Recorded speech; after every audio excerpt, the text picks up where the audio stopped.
Okay, Mayor, we're ready to begin. Thank you, Kelly. I'd like to call the City of Blue Ash City Council meeting January 28th, 2021 to order. We'll start with the Pledge of Allegiance. Since it's kind of difficult to do on Zoom, I'm going to do it. I pledge allegiance to the flag, United States of America, and to the republic for which it stands, one nation, under God, indivisible, with liberty and justice for all. Thank you. Jamie, will you please call the roll? Councilman Jeff Capel. Here. Councilwoman Jill Cole. Here. Councilman Lee Zerwanka. Here. Vice Mayor Pramod Javeri. Here. Councilman Joe Leet. Here. Councilwoman Katie Schneider. Here. Mayor Mark Serkin. Here. 7 present. Do I have a motion to accept tonight's agenda? So move. Second. All in favor? Aye. Aye. Great. We're gonna have a public hearing to consider the approval of a final development plan. Jamie, will you please read ordinance 2021-09, resolution by title only? Approving a final development plan for a new medical office building and site development in the Parkview portion of the neighborhoods at Summit Park subdivision in the Summit Park zoning district.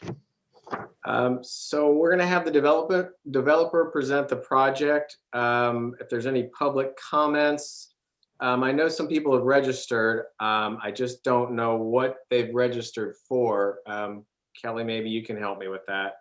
I don't know if that's for hearings for citizens later or if it was for the project now. Sorry, Mayor, there's no distinction when they register, so you'll just have to ask at the time. Got it. Okay, great. Then we'll have council questions, and typically we'll close the public meeting, and then when we go back later on to do the resolution, we can do deliberations. But obviously you're free to ask any question or make any comment you want to. So with that, I'm going to turn this over to either David or the developer to do the presentation. I will go ahead and just have the developer kick off and give their presentation, and then afterwards council can ask them questions.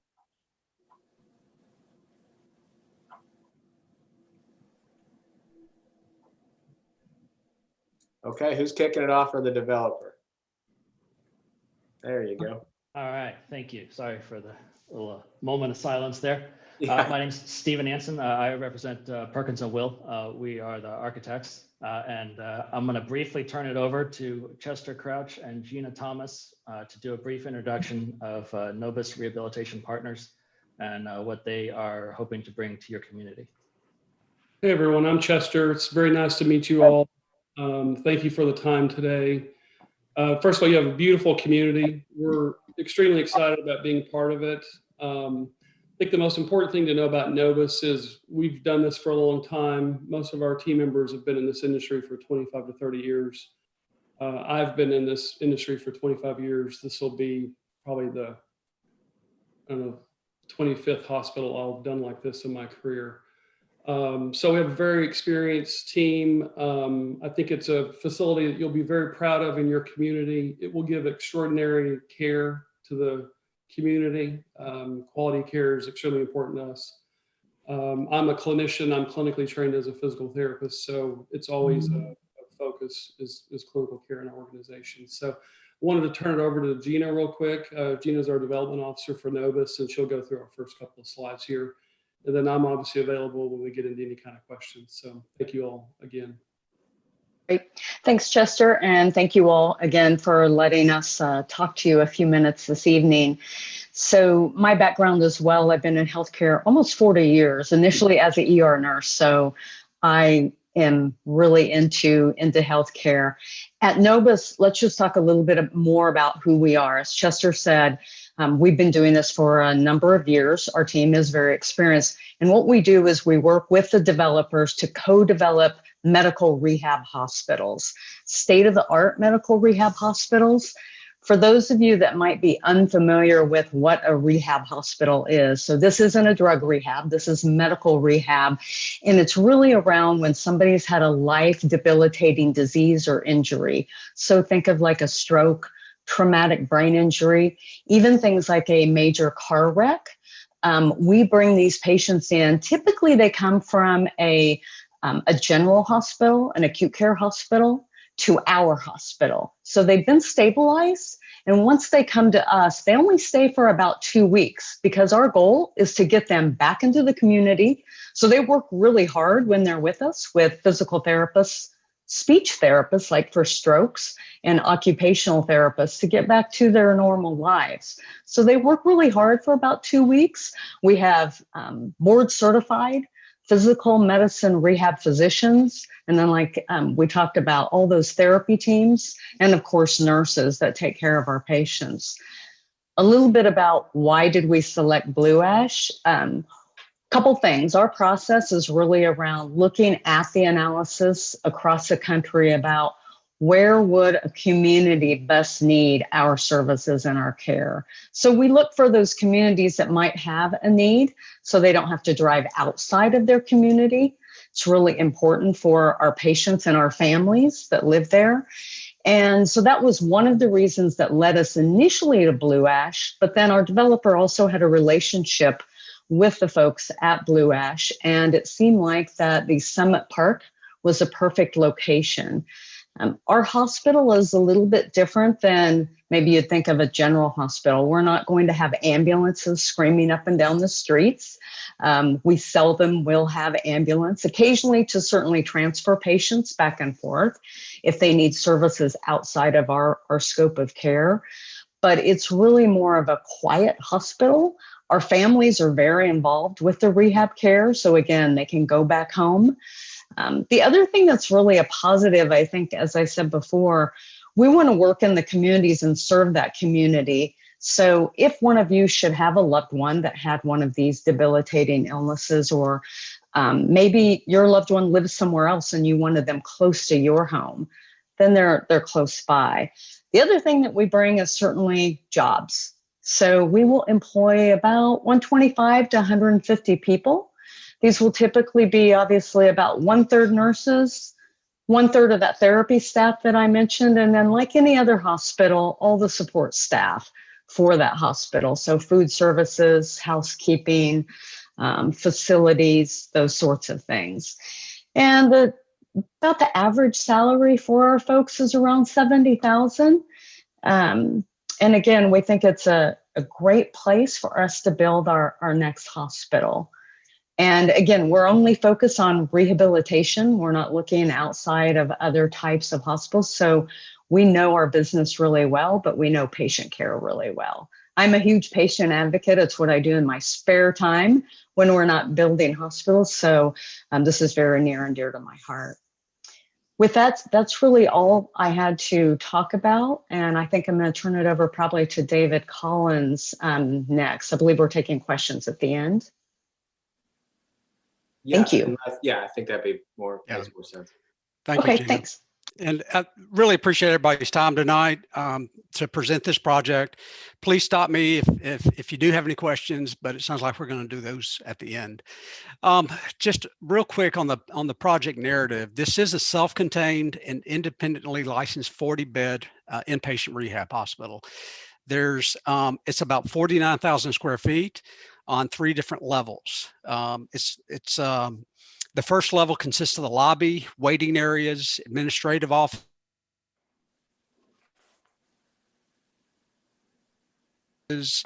staff lockers, and the dining space, as well as back of house support areas, and obviously the loading dock access. Levels 2 and 3 each contain 20-bed rehab rooms. On each floor is a therapy gym, nourishment space, nurse station, and also an ADL suite, which is a activities of daily living suite. Think of having to learn how to, reuse a washer dryer or get into a bathtub, those kind of things. Speech therapy, equipment storage, and things like that. Show you some renderings at the end of this. The primary materials for this are going to be the first floor will be a limestone masonry. The second and third floor will be cream and an off kind of white colored brick veneer with a cast stone banding and glass, obviously windows. for this site, and we've really done a lot of these hospitals. We feel parking is appropriate around 100 spaces. That more than meets code with 12 accessible spaces. And but we've planned an additional 44 spaces for the future. This building is designed to expand another 20 beds to go from 40 beds to 60 beds in the future. And we obviously don't know when that would happen. Stephen, real quick, if you could kind of blow up the site, I want to talk about kind of the views that we've are really going to incorporate here.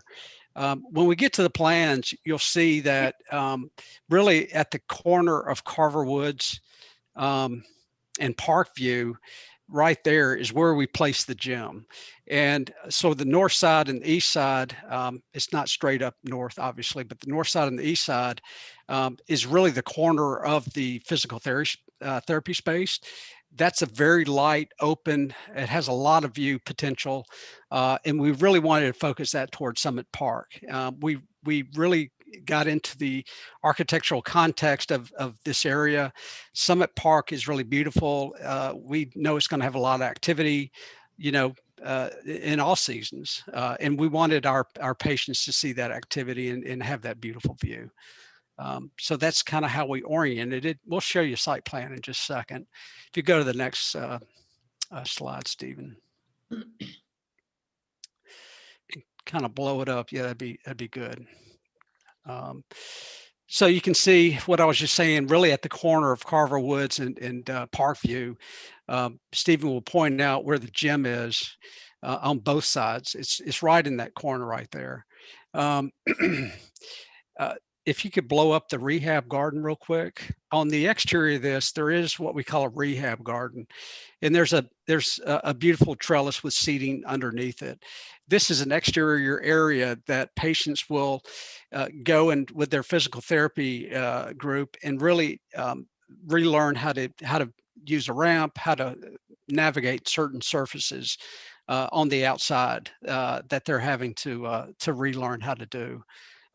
So this is an active area, but it's also a beautiful serene area with a trellis. When we get to the material page, with Summit Park, you did have a lot of wood on the exterior. We do plan on staining this trellis the same color wood to blend in with some of the natural features that you have in Summit Park. The landscaping that we're proposing obviously meets current codes, but we feel really is integrated very well overall into the neighborhood design. And the site lighting, we worked with the Planning Commission on this. Really, obviously, has to meet a certain foot candle for the parking and for the building.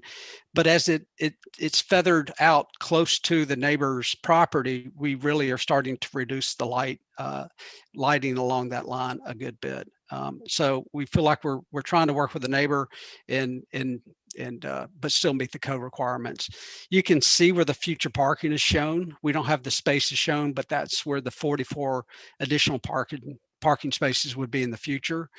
And then Stephen, if you could show them real quick, the addition would be where Stephen's pointing his cursor right there. So it's a simple layout. We feel like it sits on the site very well. We're very pleased with how wide the site was, that we could go in a linear fashion parallel to Carver Woods. So as you enter into the building, there's a simple entry that will take you to the entrance canopy and then the parking in the body of the site. Okay, so if we maybe go into the next slide. So again, when we studied this, this is a national building campaign that we're doing a lot of these. Several of these are 3-story, several are 1-story. We always try to go in and really look at the architectural context and make sure that we're really blending in with the neighborhood. I can tell you some of the neighborhoods we're not as enthusiastic about blending in with because the architecture just isn't there. But the design of Summit Park is really breathtaking. You guys did a wonderful job on that. It's modern, but it's warm modern. It's not a cold modern. And we tried to look at and use some of the same materials. On the entrance columns on the upper left-hand photograph, we used brick almost exact, as close as we can get to that brick that's on those entry columns. We're using a limestone veneer, masonry veneer, but it's true limestone. So it'll have a nice variation along the first floor. And again, with the trellis, we're going to get the same stain color to use that for the wood you're using. And then for any kind of architectural metals like sunshades or roof screening materials, we're going to incorporate and use the same color gray that you've used, which I think is a great complement to the sort of beige tones and the natural stone tones that you have here. So we have looked at this, we've studied it, and we think we're blending in pretty well without just copying the architecture that you've got. So if we can go to the next one. So this is what we've got here. It's, again, a 3-story rehab hospital. The ground floor, as you can see, is a natural stone. It has variation to it. It is the thickness of brick, so it's not a thin clad stone by any means. The upper 2 floors are brick. In your codes and ordinances, you really talk about trying to find a way to have vertical and horizontal elements of the building accented throughout. And I think we've done a pretty good job of that. You can see with the cast stone bands at the very top of the building, through the middle of the building, and then when the second and third floor meets the first floor, we're having that as our sort of very strong horizontal look, but we've accented the brick between floors and between patient rooms with an off-white brick. So it does give you that verticality really working through it pretty well. So if you can go to the next one. So this is the main view as you drive up. This is a view from, I guess, as you approach from south on Carver Woods. We put this in here because we wanted to show you, and we worked pretty hard with Mike. I believe it's LaValle. I'm not know if I'm saying that correctly or not. And if Mike's in the room, I'm sorry. But we worked very hard on the screen wall for the dock area. I think that was the major concern Mike had when we talked to him. We had a meeting, virtual meeting with him last week on the 18th. And we really worked at creating some pilasters, horizontal banding, a nice stone top, as you can see, for that screen wall on the left. And it does work very well, I think, with the rest of the architecture of the building. If you go to the next one there, Stephen. So this is the entry view, but at the same time, you can see that we're taking hints, obviously, from Summit Park. We feel like the building is modern, but not overtly modern, not modern cold. It's modern warm. You can see the entry canopy as you can get pretty close to driving under there and dropping somebody off. And keeping that same architectural architecture along Carver Woods, working on the entry side as well. You can go to the next one, Stephen. So these are the main materials we're looking for. The other 3 stories that we're working, or the majority of the other 3 stories that we're working with, typically have EIFS on the 2nd and 3rd floor. But because of how nice this area is and what effort Blue Ash has made, especially with Summit Park and the surrounding areas, we decided as a team to go ahead and make the entire building brick. So you can see the smooth limestone. It will have a nice modeling effect to it, the cream color brick, and then the off-white brick. It's not going to be a stark white brick. The cast stone banding is a little bit darker, and I think we'll truly hit that horizontal look. And then the stained cedar, I think, is going to add to that warmth that we want to have, that warm modern look. And then the aluminum metal panel, we think is going to be very close, and we'll just make it very close to what you've done on Summit Park as well. So if we can go to the next one.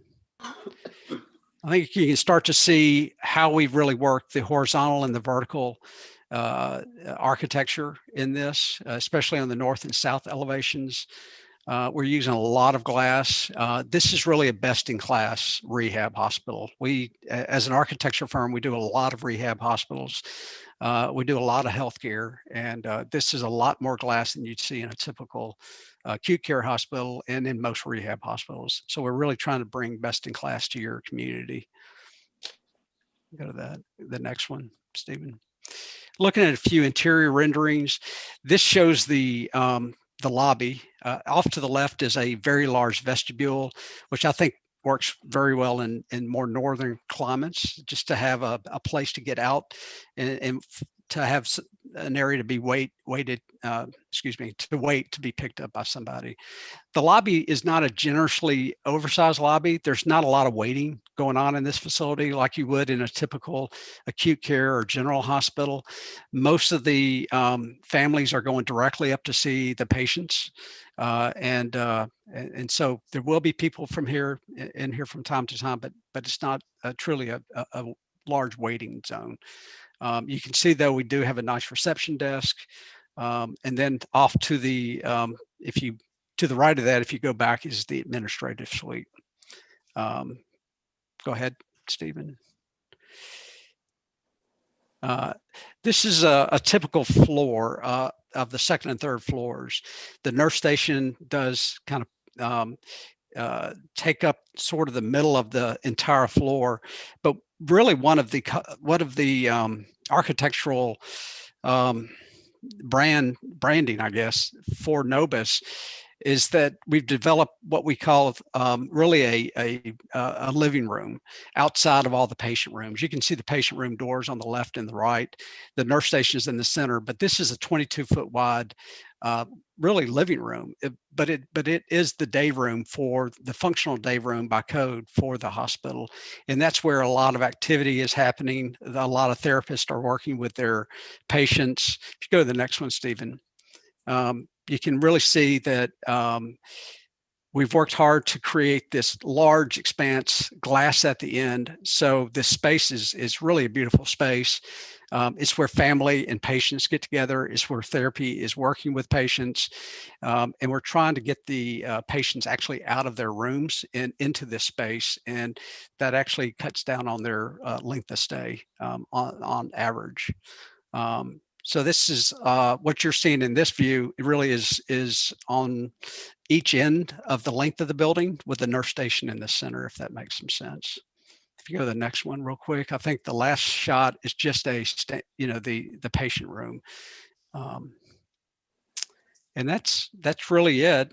We're here to answer any kind of questions you might have. Okay, so that's the end of your presentation? Yes, sir. Just want to make sure. Okay, so the next thing we need to move in right now is allow the public to comment. So this is going to be a little bulky. We have a few people that have registered, and I don't know if they're here to comment on this particular issue, which is the only thing you can comment on right now. Later on in the meeting, if you want to be on hearings for citizens on a different subject, that would be fine. So I know that Brian Gath, if we can get out of this and move back into the big screen. Brian Gath had registered. Is he here? Because he was not here last we looked. Brian Gath is not here that I can tell. All right, the second person who registered to speak tonight, and if he wants to speak on this project, is Bayo Wen, or Bayo Wen. I don't know how to pronounce that. Bayo, are you there? I'm here, but I'm not speaking on this project specifically. Okay, so we'll come back to you during hearings from citizens. Is it when or when? You got it. Either way, that's pretty good. Okay.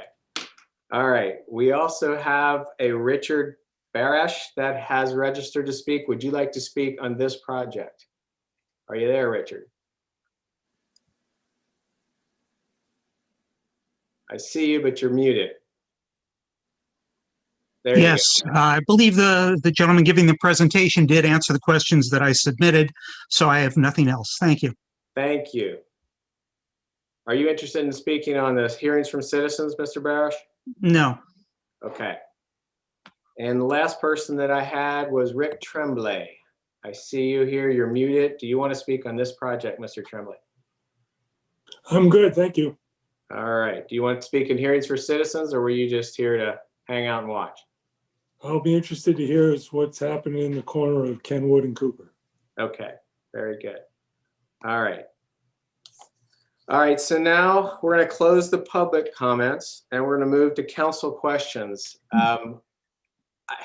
I can call on each other. Just go ahead and probably raise a hand so everybody can see, and then just start talking. I have Go. one. The glass, is that going to be anti-reflective? Because I see we're facing east and west, and I'm just curious about the reflection of the sun bothering other future developments. It will be very low reflective. It has a low reflectivity to it. All glass have some reflectivity to it, but it's not a high reflectivity glass. No. Okay, that was my only question. Jill, I see you. I just have a quick question. First of all, I watched the presentation that you made to Planning Commission, and I know at that point you went into some more details about the way the process would work for patients, and it was really impressive having personal experience with someone who had a brain injury and the struggle to find a good facility that could really accommodate the needs. It was really exciting to hear how you guys are approaching this.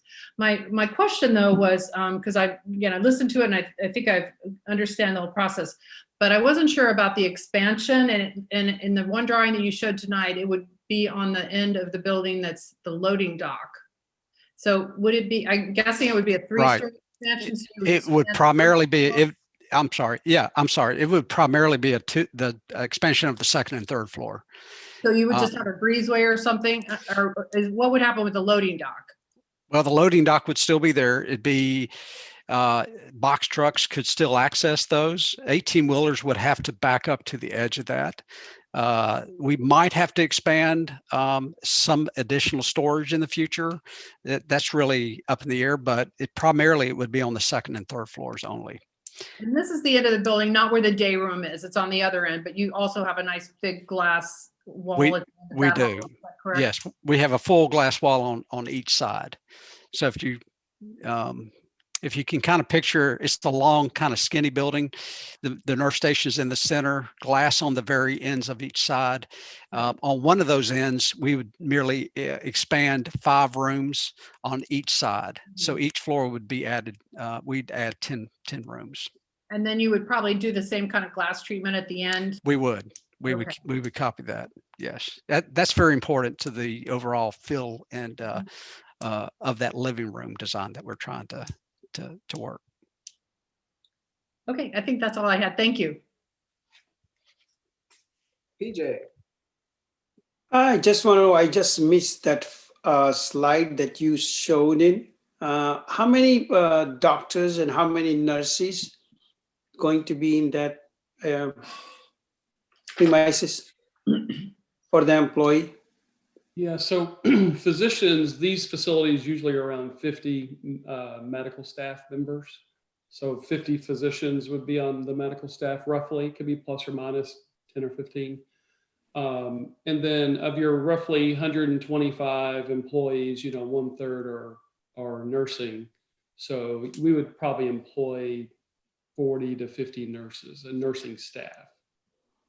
Okay, that's the questions I have. Otherwise, it looks great. You have done a great job so far, whatever you have present. So that's the only question I have. Thank you. Any other questions from council? One quick question. This is kind of a concept question, so I'm not sure who will answer it. Is this solely inpatient care, or are you also taking outpatient care where they can come to the facility for therapy or whatever? Yeah, it's a great question. So it's strictly an inpatient rehabilitation hospital.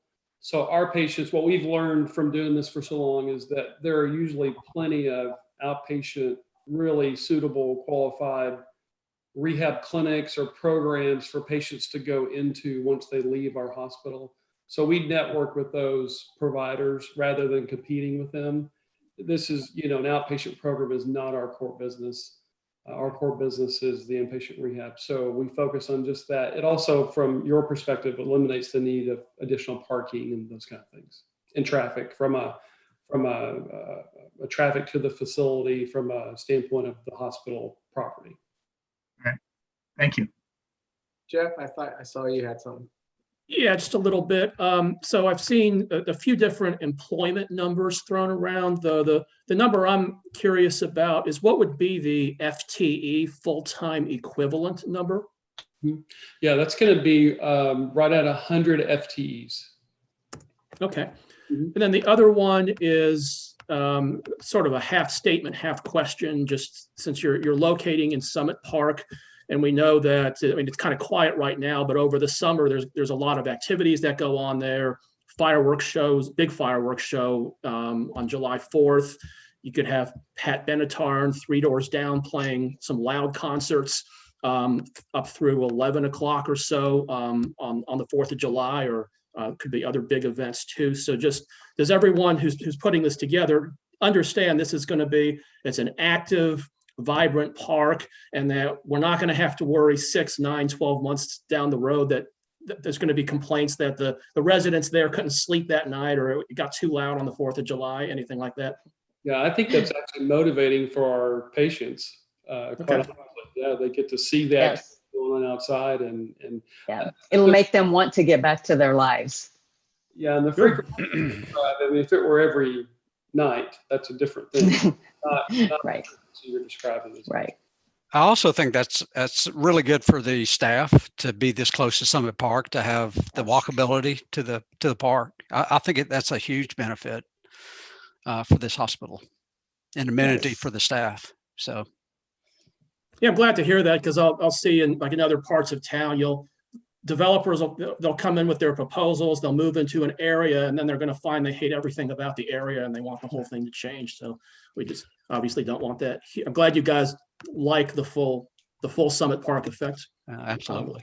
Transparency, we did look at some other sites in the area, the greater area, and when this opportunity came open in Blue Ash, we were completely focused on that. Okay.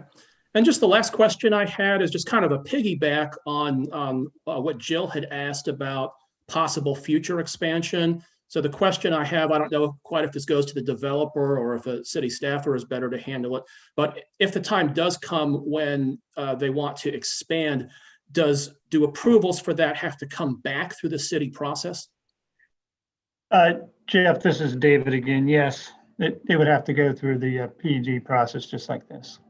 Okay, that's all I had. Thanks. Any other? Go ahead, Katie. I see you. Yeah, well, so first my comment, it looks like a beautiful building. The inside, I like the natural colors they showed in the rendering. You did answer my question about the ambulance. I was wondering how often they're transporting back and forth, but it sounds like minimal with the sirens and things like that. Patients are stable.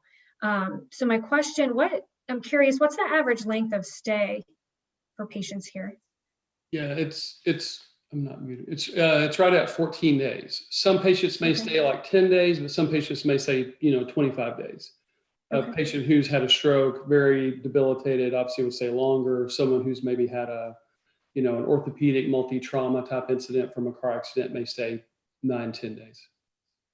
Thank you. Are there any other questions from council members? Just a quick one. What's the timeline for construction, and what is the whole length of the process from approval? I think generally construction takes about 12 to 13 months.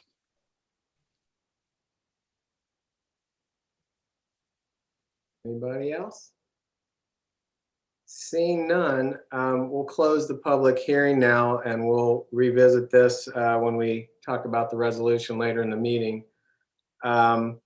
Let's move on, unless David, you have something you want to say. I thought I heard. No, nothing to add to this process. Great. Yeah, listen, personally, you guys have answered every question I could ever have had between the PC presentation, tonight's presentation, and my council mates' questions. I got nothing. It looks fantastic. So Oh, good. Thank you. let's move on. I'd like to have a motion to approve the regular meeting minutes of January 14th, 2021. Second. All in favor? Aye. Jamie, do we have any communications to council? We do tonight, Your Honor. There's a request to transfer a liquor license to the Fulcrum Vibes LLC, which will be on Grooms Road. The license is coming from Strikes and Spares Bowling Lanes in Deer Park. The police department has reviewed this and has no objections. All right, reports from outside agencies. Seeing none or hearing none, let's move to hearings from citizens.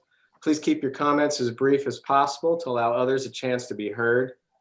Hearings from citizens is for us to listen to you and your neighbors. It's unlikely we'll make any remarks immediately afterwards. We need to have a chance to reflect on your comments. The clerk of council will notify you when 3 minutes has passed, and you will be turned off very quickly after that. So please finish up your presentation. So I'm going to go through the people that I know did register, except for Mr. Murphy, Mr. Barish. Brian Gath, are you there yet? I don't see you on this page, and I don't see you on that page. So I'm going to assume you registered but never came in. So we'll move to Mr. Nguyen. Are you there still? Yes, you are. Hey, can you hear me? There you are. Can you guys hear me? We can hear you and see you. Perfect. I have a timer too, so I'm hopefully Good. that I'm good on this. Can I start? Yeah, go ahead. Sounds good. Thank you for having me here. I think this is good to have the forum. I want to start out by saying a little bit about myself. I grew up in Vietnam for the first 15 years of my life, and I spent the last 20 years here in, call it Dayton, Cincinnati area. And I've seen firsthand what resources enable me with my family and a variety of stuff. So in a way, that kind of led me to, when it's time to buy a house, I picked Blue Ash because I used to work out of Reed Hartman at P&G. And I've seen a few things here, and I like the proximity to many things, along with school, even though I don't have any kids. I'm not married yet either. However, of late, since becoming a resident here in Blue Ash just under a year, I've noticed one thing that a bit out of the extreme for me is the price of homes here. So high level, based on, call it the census data, median home price in Ohio is like $150,000. And in Blue Ash, it's closer to the 280, 300 range, which same for me. When I looked, I had to increase my price range quite a bit. And of late, I actually listened to a couple hearings in YouTube, and I realized that besides the Daventry, I believe, area, which home price is $500,000 and up, extremely high. And now that we're looking at building condos and townhomes, that is in that price range as well, if not even higher, because I believe the average is like 600 if you took the 4 and the 7. So this is a very extreme to me, because if you look at two things today, right? Affordability. If you look at income and what people earn, it does not catch up to the home cost. So if we try to keep up with that, we have to be intentional of what affordability is. And I have two examples. My aunt who lives in Dayton, her condo townhouse is $100,000. And my sister who lives in Baltimore, her townhome is $400,000. So it makes absolutely no sense to me at all why a place in Blue Ash should be $600,000 on average. And then also additional to that, who are we serving, right? As a city, already Blue Ash is on the higher end of Greater Cincinnati, and you're about to make it on the extremely high end. If you give people a free home at zero cost, on top of that, the average is still split between 600 and zero. Your average is still $300,000, which I think most people cannot afford that based on just a pure number. So my concern is a lot about that. And my concern is about the resources of the city and what we have to be choiceful when we're investing stuff like this. Tax abatement, space, school, things like that for family. So just to wrap up, because I think my 3 minutes is up, I do have a couple recos. It's just my own opinion. Is I think we have to be intentional about who we serve, right? We have to think about what they make, the family structure, and who is it that's coming to the city. Because ultimately, when you are giving the resource from the city, you want to invest in the people. And I have been a benefactor of the investment like that in Dayton and other stuff. So I don't want to limit that investment for the future generation and only serving, call it the top 1% of the income earner in Ohio. And that's my concern about the project of the homes that I think about to pop up. Thank you very much. Sure. Thank you. Rick Tremblay, I know you're here. I don't know if you said you might want to speak or not. Were you just here to hear about the corner property on Kenwood and Cooper? Yeah, just the corner property. Okay. So with that, that goes through everybody who wanted to speak tonight. So we will move on to committee reports. Planning and Mayor? Zoning Committee. Mayor, this is Kelly Harrington. I'm sorry to interrupt. Just for those that are just here to listen, I'm going to have you leave the room and you can watch live over YouTube. Thank you. Thank you. All right, so we're going to move to Vice Mayor Javeri's Planning and Zoning Committee. Thank you, Mayor. Jamie, could you please read resolution number 2021-09 by title only? Approving a final development plan for a new medical office building and site development in the Parkview portion of the neighborhoods at Summit Park subdivision in the Summit Park zoning district. Move to adopt the resolution number 2021-09. Second. Any discussion? I'm good. Any discussion with anyone wants to say? No. Jamie, please call the roll call. Councilwoman Schneider? Yes. Councilman Capel? Yes. Councilman Zerwanka? Yes. Councilwoman Cole? Yes. Councilman Leet? Yes. Vice Mayor Javeri? Yes. Mayor Serkin? Yes. 7 yeses. Thank you. This was the most smooth and without any questions and everything I ever seen. So they have done a good job. Great Take over, presentation. Mayor. We have to do a little bit of housekeeping. David's going to talk about the public hearing we had last meeting that the developer has asked to have us not bring the motion off the table because they want to make some updates. So David's going to talk about that real quick, and then I'm going to make a motion so we can reset a public hearing to reopen it probably February 11th. So just to reiterate, as council knows, the developer received some feedback and is in the process of looking at some tweaks to the plan, primarily just kind of shifting the condominium complex over and still keeping the same number of units and all that. So you have a couple options. You can just simply take the tweaks and have the conversation among yourself, but I am assuming that you wanted to at least have the developer talk about the revised plan versus the original plan for a few minutes, and then you may have an opportunity to ask a few more questions. So in that context, I had suggested to Mayor Serkin that you simply reopen the last public hearing that you had and closed, and that gives you an opportunity to have the developer speak to you for a few moments at the next meeting. So that was the purpose of it. And as Mark said, you just simply need to pass a motion and we will put it on the next agenda. Yeah, and we'll have to allow citizens to obviously speak about the project because it's going to be different. So we'll go through the public hearing and the hearings from citizens again. So I'd like to make a motion setting a public hearing for 7:05 Thursday, February 11th, 2021 to consider a modification to and a final development plan for a new residential development in the Summit Park subdivision. That would be resolution 2021-01. Do I have a second? Second. All in favor? Aye. Very good. Now we're going to move to David, I believe. And you're going to introduce Mr. Schneider. Yeah, I think we're going to probably introduce Greg Lund first.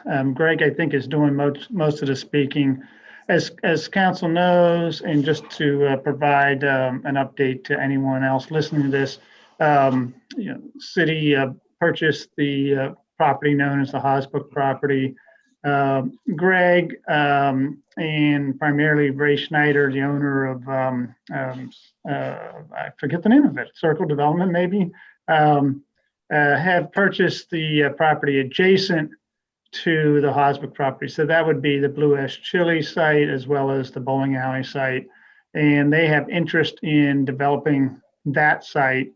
So it would make sense for us to consider a partnership with them and doing something in combination, as those properties are adjacent to each other and certainly would be a more contingent development. You certainly do not have to do that, but that's certainly a starting place, is to have a conversation with that development team. So what we thought tonight we would do is start that process. By the way, just a quick little side update.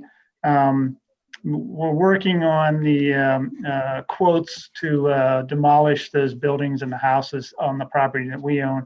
I think that'll happen in early February. So we're talking about within the next 2 weeks, but I'll certainly let you know a specific date when that does happen.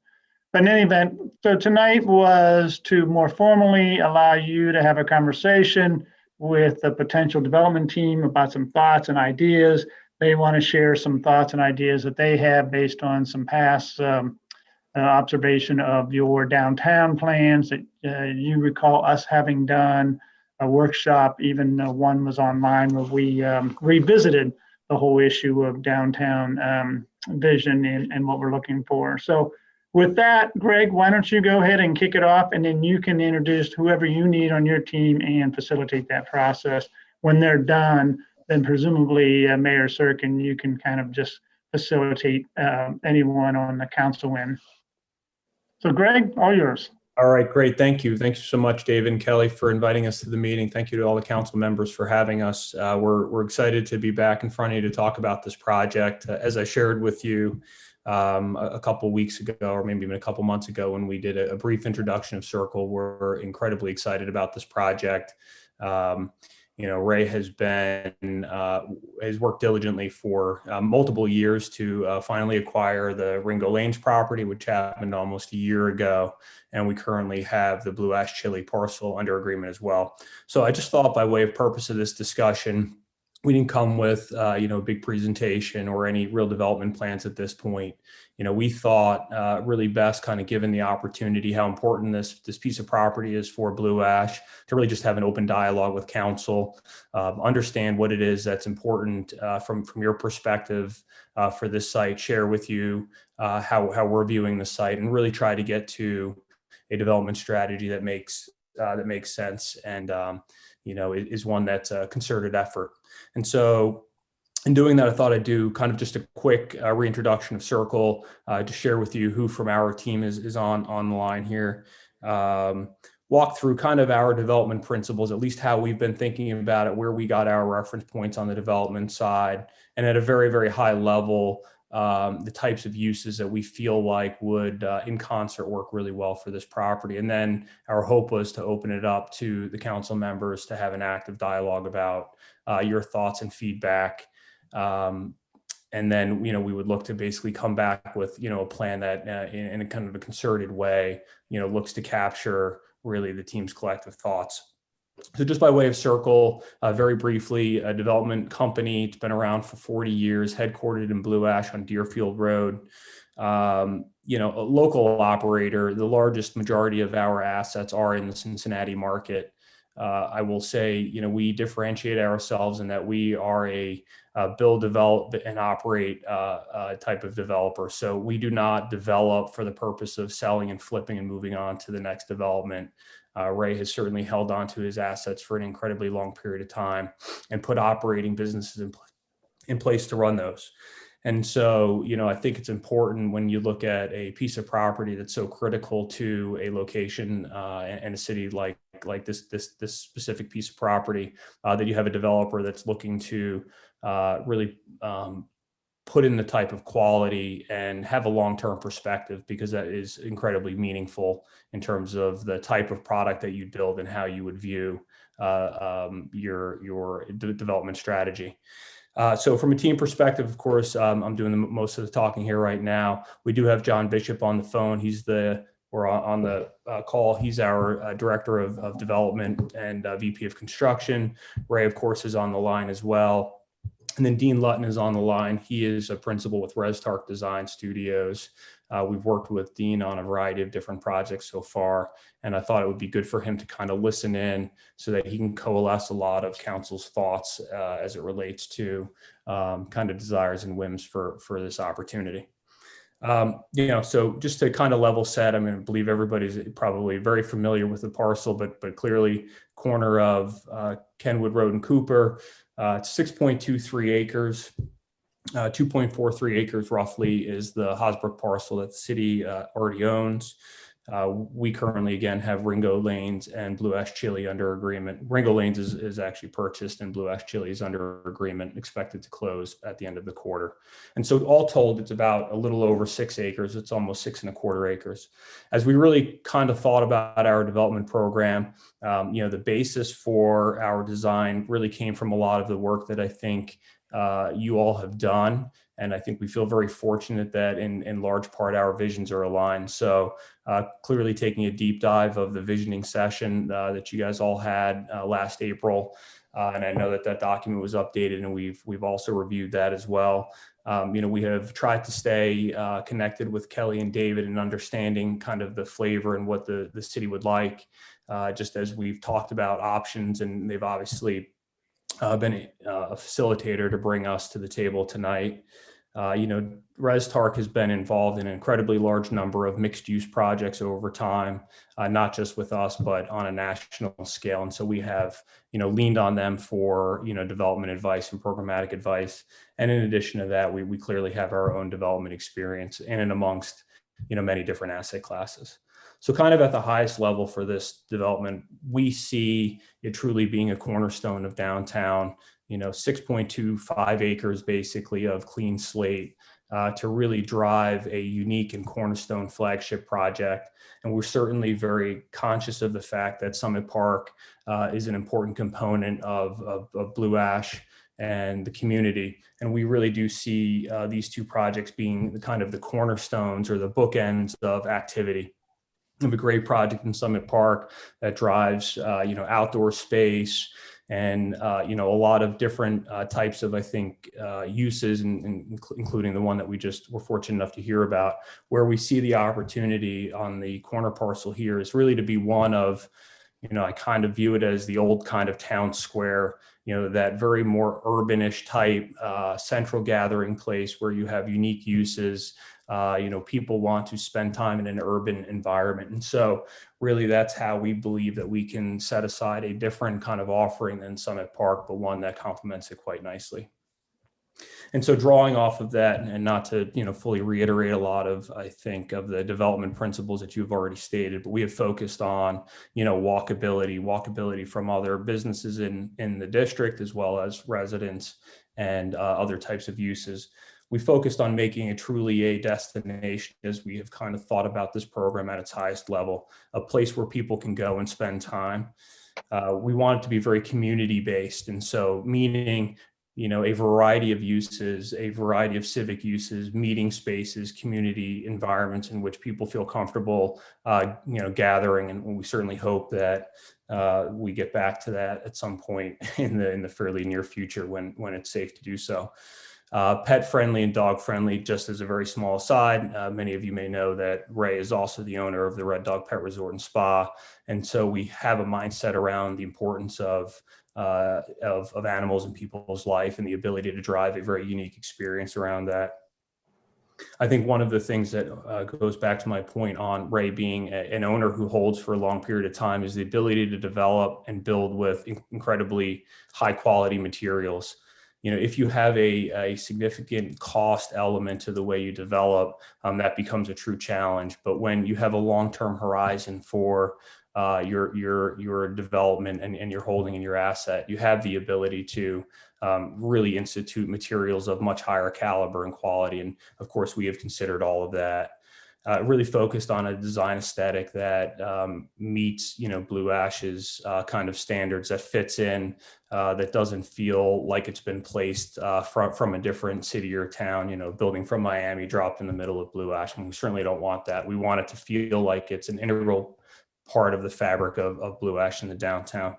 And lastly, we certainly recognize from a design planning perspective, nobody wants seas of parking and cars everywhere. And so the ability to design in an incredibly effective manner to hide parking, although we recognize that it needs to be there, we want to encourage walkability certainly, but to get critical mass, you have to be able to accommodate people and vehicles, and we don't want that. We don't want to do that at the detriment of the project.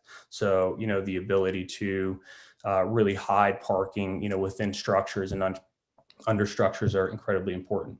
And so really, when we just think about what that could mean and what are the uses and how do we view kind of this community center coming together, we clearly talk about retail as a component, and we don't think about this property as retail that is your standard fare. Let's go get a retail broker and put a Five Guys or something that does not bring a sense of community. If you were to look at some of Ray's previous experiences, whether it be at the Red Dog or the Red Apartments, they are really created to be unique experiences. As Ray will tell you, the Red Apartment building has 500 pieces of curated art. And this has all been stuff that, when we look at other apartment buildings that seem to have slowed down from a leasing perspective in this market, we have not felt that. And we believe that it's because in large part, we have taken the time as an organization to create a very unique experience. We believe that office in this environment, in this location, in this environment, can be incredibly suitable. We know that the office landscape is changing with regard to COVID and how people are viewing that. But we have seen this shift towards co-working spaces and micro suites and the ability for even businesses to host their employees somewhere, but in a very different way. And so our review on that type of office component is one of kind of flexibility and efficiency for people who will ultimately need to get out of their house, as much as we think that today, working from home is the right approach. And it certainly is from a health and safety standpoint, but it may not subsist long term. We talk about community. This really is everything. It's community rooms, it's gathering spaces, it's outdoor courtyards, it's civic opportunities, it's the potential to bring somebody like the library or other types of uses on the site that are not just intended to be kind of quote unquote commercial. They're intended to basically drive demographics of all kinds at all different hours. We do view all of this as being live, work, play, alive after 5, and really bringing it all together. And the multitude of uses has to be important for that. We've conceptualized the concept of a boutique hotel. Yes, there are many hotels in Blue Ash, and we certainly understand that. However, we believe that when you drive a unique experience, you can drive value in something that's just different. And so we're not talking about the opportunity for, a flagged product. We're talking about the opportunity for a unique experience. And then lastly, of course, as you have a downtown environment, you want to encourage walkability, you want to reduce traffic, you want to reduce parking. The presence of residents living in and amongst the development is something that we believe, is important. It creates a 24/7 activity center. It creates a critical mass that is just there all the time. To not only support the retail and the restaurants, but also to really just create foot traffic that makes other folks that may not live there or even live in downtown feel like they want to go and be a part of that environment. And so really, at the kind of highest level, I think we just want to express that we believe that there's an opportunity to drive an incredibly powerful project that's unique, that is something where residents, within Blue Ash and outside of Blue Ash will want to make a destination. And so, with that, I, want to just turn it over and ask if, we could solicit some feedback from council members about what you like, what you don't like, what you think in kind of your, I guess, bucket list of what that property could be, so we can take those back and put a plan around it. I have to apologize because I guess I was a little more under the impression you had kind of some initial ideas, and I definitely led council to believe we were going to kind of look at what your initial ideas were. So I'm sure we all have plenty of ideas to give you. So we'll just start off, and unless you guys have anything else you'd like to say, and we'll just everybody can go through their feelings about the project. So who wants to start? I'll jump in. Go. Jeff's going, looks like. Jeff, go ahead. Okay. Well, one big theme that I definitely wanted to impress upon is the concept that mixed means mixed.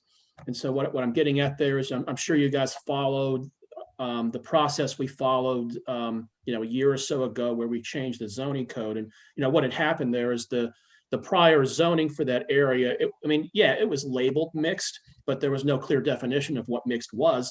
And somebody could have put up a development that was, 88% residential, 88% apartments and 12% other, and that would have passed the zoning code because it was mixed.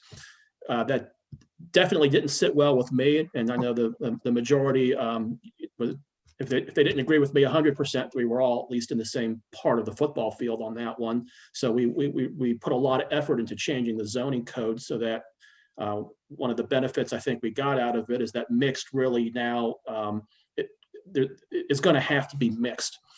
So if you come to us with a mixed development, we need to make sure that truly means it's going to be a little bit of one thing, a little bit of another thing, maybe a bit of something else, and not something that's 85% residential and then just a little bit of other stuff thrown in there so it hits the label mixed. And I think another big theme that's worth communicating is there has been a lot of sensitivity on the apartments issue in town. Some people just don't, they want absolutely zero more. Other people, they can tolerate a little bit more, but it has to be within reason. It's got to be within scale of the development. But what we definitely can't have, and I can't imagine would ever pass, would be a proposal where it's just, hundreds more of apartment units within this area. We got to make sure that, if you do propose apartments, then propose it, but it's got to be within a reasonable scale. That's if council approves any at all. But it goes back to that first theme where mixed really has to mean mixed. We just don't, it can't be 85% of one thing with a little bit of other stuff thrown in. So, those would be my initial thoughts, and I'm sure I'll have a lot more details to it as we progress. Great. Lee, I saw you starting to talk before. You said me or? I thought I saw you wanted to say something. Yeah. I like some of what you've said already, Greg. My vision is kind of working with our residents a little bit. Our residents have seen this property for 40 plus years, and they want to see definite improvements. And when I talk about this property, I talk in terms of creating destination points. Okay. And you kind of touched on that a little bit. And a destination point can be anything like Summit Park is a destination point, or Montgomery Inn is to Montgomery as a destination point. Okay. They can be just about anything. They're things that draw people to them, not necessarily from Blue Ash or our own residents, but from outside the city too. I could see this property. It's basically a triangle up against the railroad tracks. For accessibility, I could see us building an access road that parallels the railroad tracks on the backside of the development. This development, both Cooper Road and Kenwood Road, has a lot of frontage, commercial frontage, that could be utilized. I know the library is very interested in going over there. I could see them taking some of the space. They need a smaller space than what they've got. I think we've talked about a nice restaurant, something like Montgomery Inn is to Montgomery again, like I was saying, a nicer restaurant within the development. When we talk about destination points, there's different things our residents are kind of interested in. We have Pipkin's Market near there, and I could see us talking to Steve Pipkin to maybe move his market component over there, maybe partnering up with Holzman's Meat Market, or it doesn't even have to be a partnership, put the two next to each other, and then you've kind of created a specialty grocery store. Our residents are kind of love that idea. I know women love Holzman's and they love Pipkin's. So you could put those in there together.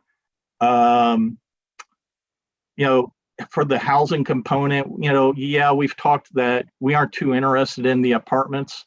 I could see, the original version of Park Manor, which was kind of a brownstone look, which is across the street from the wellness community, across the street from Pipkin's. Some of those mixed in, where it's owner occupied kind of housing, a condo or a townhouse mixed into this development.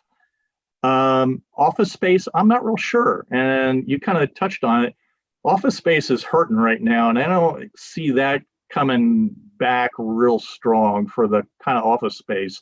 If you were talking about office space, you're talking about maybe it's a small law firm or an accounting firm or something like that for that kind of space. I don't know if that's in the cards for this or not.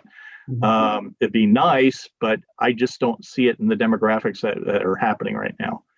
Overall, yes, back to Jeff's comments, we'd like to see something mix here. And this really, since this is a cornerstone of our city, it really needs to benefit our residents more than anybody else. So. Great. Thank you. I'd like to echo what Jeff said. Jeff, you were pretty much spot on. And the one thing I would like to see is more of a nightlife. I have a lot of constituents over there in the Arcadia neighborhood. And there's a lot of young couples, and I've had a lot of them tell me that the streets roll up or the sidewalks roll up at 8 o'clock. There is nothing for young couples to do. And I think that'd be a wonderful area for, something of a nightlife type thing where, you can go have a beer, maybe something like that. I'm not so keen on the grocery stores because that would inhibit nightlife. I definitely do not want to see any apartments. I could go with a townhome. I could go with, condos, but there's more thought that needs to be on this right at this point, myself. And that's all I have right now, Mayor. Great. Katie. So I think I heard you kind of allude to this, Greg, in your comments, but really making that space work for all times of day, every day. So with a mix of things where, folks can utilize it during the day, working hours. To Joe's point, there's a nightlife, there's things going on the weekend. So that space is really vibrant, not 24/7, but from early morning, into the evening. So different things like if a creative working space, maybe not a big office building, but smaller creative working spaces. I could see that corner, something, whatever on the bottom, if it's a restaurant or market. And to your point about the library, Lee, if they're interested, I think it would be amazing to have them on the second level on the corner with glass around it. People can come and go and see what's going on in the city. I saw a space like that when I was visiting a friend in Atlanta, and it was really cool to see that, in thinking about these spaces and how do you utilize second levels in mixed development, where typically in this part of the country, things are really only on the first level. And then it's always apartments or living, up above or whatnot. But thinking about how you can utilize those second levels, maybe not residential. But But yeah, I think just as mixed as we can make it to attract different types of people at different times is what I would kind of imagine that space to be. Great. Appreciate that. Yeah, and I think, we obviously feel just on the whole, on the development plan in general, right? We're not super concerned about what the market looks like in a year or two. A project of this kind of order and scale and magnitude, it's what do you think the long-term effects are going to be? And do we think that office is going to be, for instance, significantly challenged 5 years from now? And there may be some, big corporate office space, office space in downtown kind of metropolitan markets may struggle just because people are realizing there's an easy way. But we do certainly even today see a shift towards, that kind of co-working or micro suite space. But what drives a lot of that is the fact that it's in a unique place, right? It's not out, on kind of a main road where there's nothing to do. People want to be able to leave their office and go grab a cup of coffee, or walk from their office and go grab a bite to eat, or have a meeting at a restaurant.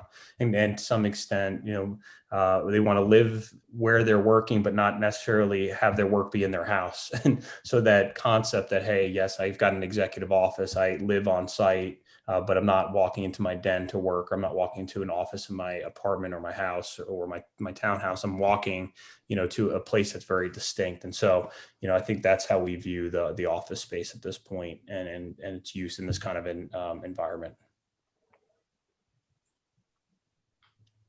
Just a couple random things. I liked what you said about, concealing the parking. I think that it's a bit of a dilemma a lot of times, because the tenants or the people that lease space like the idea of having the parking very visible up front, so everyone knows that, they've got a place to park. They can park and go in and take advantage of whatever the businesses services are being offered. But it does kind of it makes it less appealing for kind of that pedestrian walking traffic, where people might go to one restaurant or a bar or another store and, just kind of stroll along, which I think a lot of it sounds like that's where you're headed with this, which I think is a good thing. And I think we'll have to look even more at our city about connecting everybody, so that whatever happens in that corner, every part of the city can easily get that.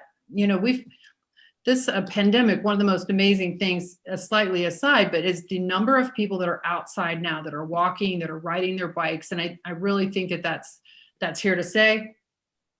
I think, there was a big push towards people wanting to move into more urban settings, and that was fairly attractive. But, people are finding that it's nice to have a little bit of green space, a little bit of elbow room, but you still sort of want that sense of energy and excitement about having more of a dense setting, like sort of in between urban and suburban. So I think that is really great. I mean, I think this is not ever going to happen, but if that the rail line behind would be abandoned and we could build a bike path, it's not that I'm a huge biker, but I just think that would be a wonderful, talk about a destination to have that all along that corridor. But I understand that that's probably not likely to happen. But so those are just a few random thoughts, but thanks very much for listening. No, I appreciate that. I think, that unfortunately the railroad track is a challenge, as you mentioned, and especially as we consider options on the residential side. Right. There's, what is the appropriate amount of residential at, to what extent? And so unfortunately, I think a lot of the environments that you talk about as being exciting, that have that, maybe not 24/7 nightlife, but 18/7 type of existence, 18 hours by 7 days, they have a residential population that helps basically drive that.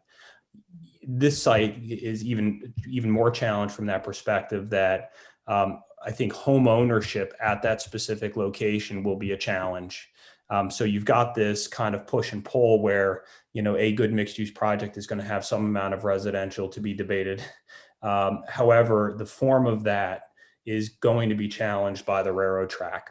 It's one thing to say, hey, look, I'm willing to sign up for a 12-month lease because I love this location. I think it's amazing. And they told me that the train only runs, once a day at 3:00 in the afternoon.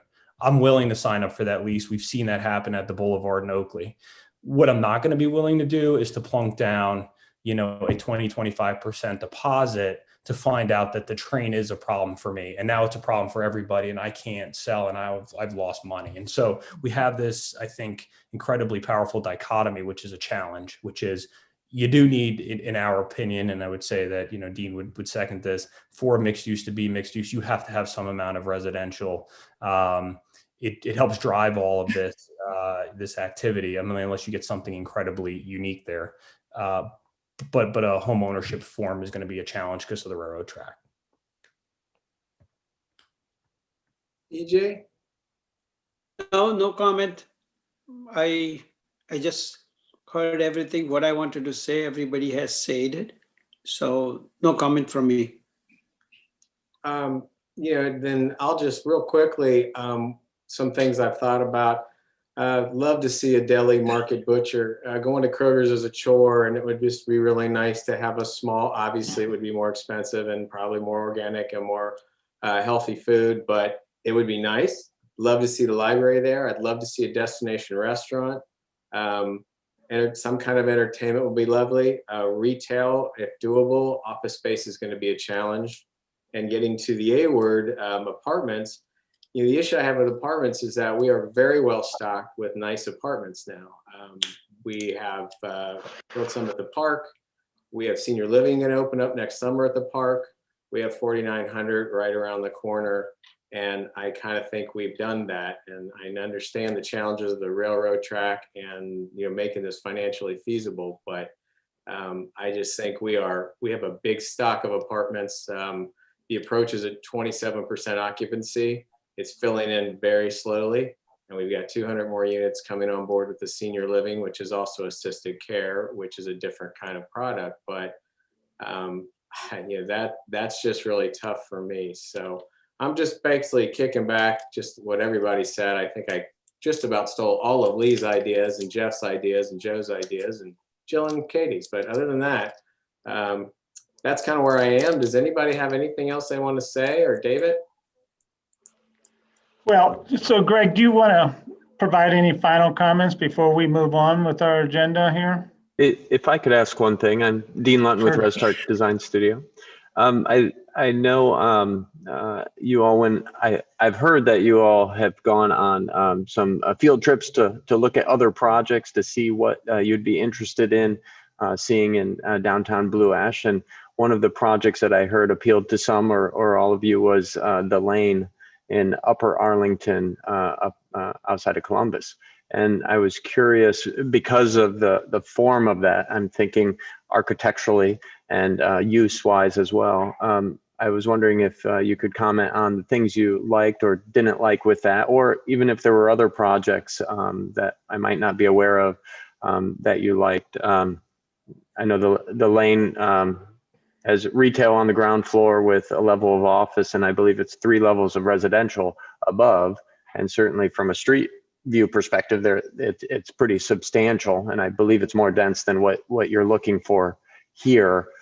Although this site, from a zoning standpoint, allows and kind of wants to have something up to a maximum of 60 feet tall on the corner, being right across from the Silverman building and kind of this center of downtown, wanting to have some volume to the architecture that goes there. So I guess my question is if one or more of you could expand on from a architectural standpoint, or even, I mean, in that instance, from a use standpoint, what you liked or didn't like about that, or maybe some of the other projects you looked at. Speak to that. I do remember that project. On the corner, there was like a boutique hotel also, and along with the retail on the bottom and such. Upper Arlington has some different design standards, and they apply them heavily, and to their credit, a lot of stone finish, a lot of brick, a lot of masonry and such, and it's consistent even with I think there was, if I remember, there's a shopping strip on the opposite side of the street. So they've carried through that through all aspects. Maybe it may behoove you, in relation to this conversation, to take a look at what we've got downtown. I know we're sporadic all over the place. Maybe it's a certain kind of dimensional shingles, a certain kind of brick, a certain kind of stone, to really make this work as part of downtown, not as something separate and new. Okay. So I understand what you're saying. Great. Thank you. Yeah, I was on that trip, but it's also been a couple years, so I'd almost have to look at some pictures and try to remember just to jog my memory on what exactly I saw. The one comment you made that did intrigue me, and I was thinking about it a little earlier when other people were talking too, is the whole second floor issue. And so what I mean by that is like we're kind of used to being presented with mixed use developments that are commercial on the first floor and then residential all on top of that. And so one thing we talked about a couple years ago, though they never didn't get quite too far on it, was maybe thinking about flipping that or changing that a little bit. See, can you get something that's like commercial on the first floor, office on the second floor, and then maybe residential on the third floor, because it's mixed, and also it calms down the residential issue, which is kind of sensitive here. So like when you mentioned a project in Upper Arlington that did solve that second story issue, making it non-residential, that's very appealing. And then also one comment made earlier that intrigued me when Katie talked about maybe the possibility of getting a library on a second floor. It's very interesting because now you're going from the normal staid library view. Normally libraries, you go there because of what's in it, not because the view is anything nice. But hey, what about a suburban library on a second floor with a nice view? I mean, that's kind of intriguing and could help solve that second floor issue. Another comment that was made that can help with that second story issue is when you talked about the various types of offices that exist now. My day job for 20 years was working as an economist for Bureau of Labor Statistics. And I can remember 5+ years ago, we got presented with that issue, how the office space is changing, how it's not necessarily one person to one office anymore. As more people work from home or on the road or whatever all the changes are, you might have situations where you have 20 offices for 100 employees, knowing because most of the employees are out the majority of the time, but they still want to have some office presence, and there'll be reasons to bring them in the office sometimes. So maybe you just put 20 generic offices there that aren't assigned to any one person. When you show up that day, you go to one of the empty offices. That's where you work till you leave. That strikes me as maybe something that could actually work as a second story office. So that kind of answers your question about the Upper Arlington a little bit, and then I threw in some other stuff too. It's kind of what's on my mind right now. And I appreciate those comments. I think one of the things that we've kind of wrestled with as we've thought about what this program could look like is, the concept of the residential piece. And I know in a lot of different documentation, it can't be that can't be the prominent feature, right, is how it was kind of defined. And so, a lot of at least our initial thinking around the setup of, the physical presence of the property was around, first floor, incredibly insightful, community-based first floor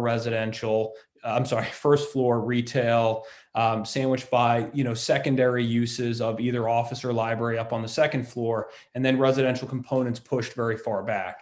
And so the theory for us, and something that we have, wrestled with as we've thought about this, says, okay, is it the matter of the square footage or the number of units, or is it the matter of the way that it could be viewed? Because certainly from a design perspective and even a use perspective, first floor retail, second floor office, second floor libraries, other types of uses can consume a lot of that kind of visual presence, and then stepping back, residential uses, so that when you look at them, I know the lane that Dean was just talking about is actually very vertical, and you see it in its first floor, retail, and then maybe second floor office, and then a couple stories of residential. And the way we always viewed it in an effort to try to subside some of those concerns was to push that residential back off of the street. And so if you stood at the corner, you really would be looking at something that felt much more kind of commercial versus something more residential.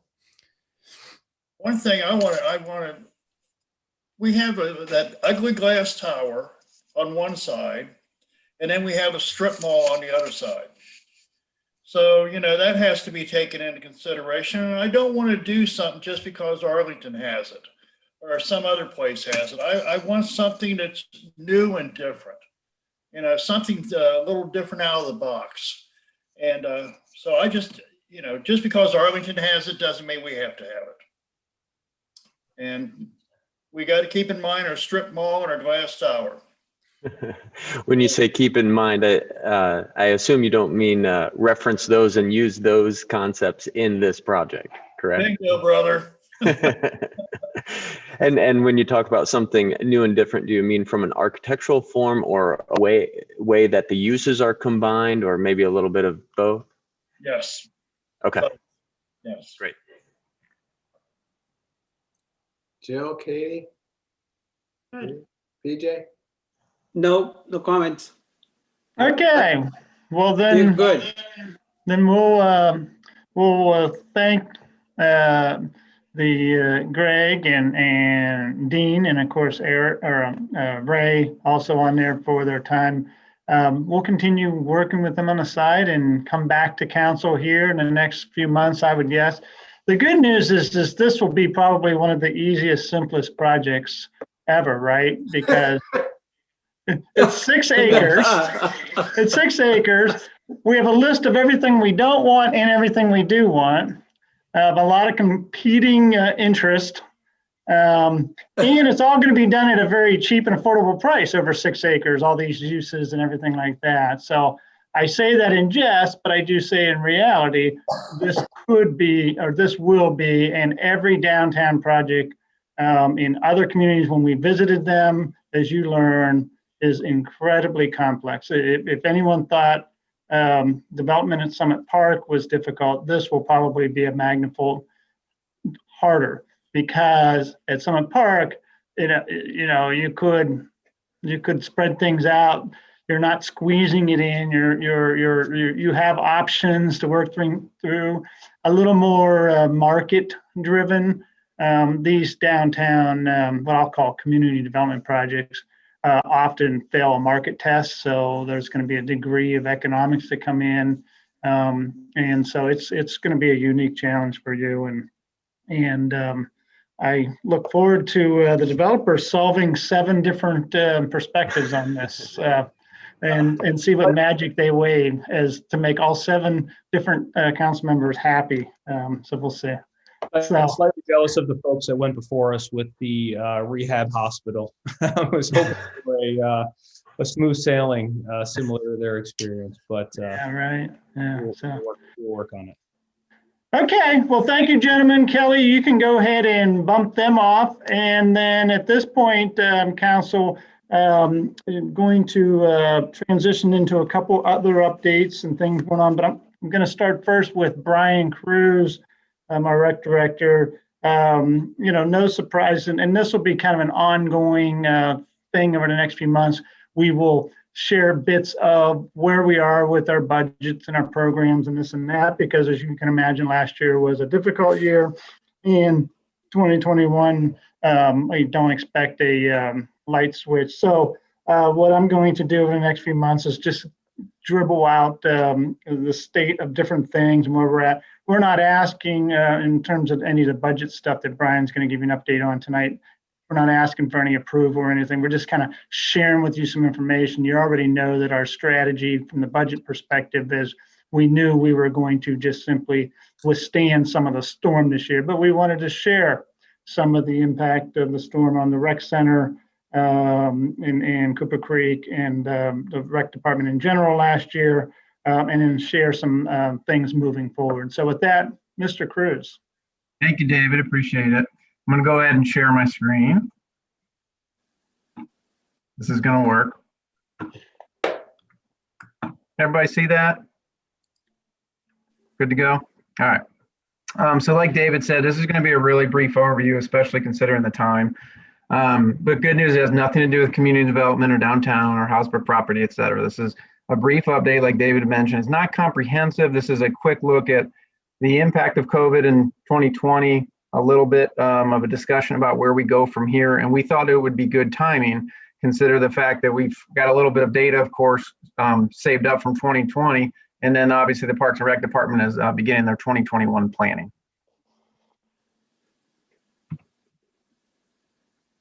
All right. So really quickly, COVID impact of 2020 and a little bit of a look ahead.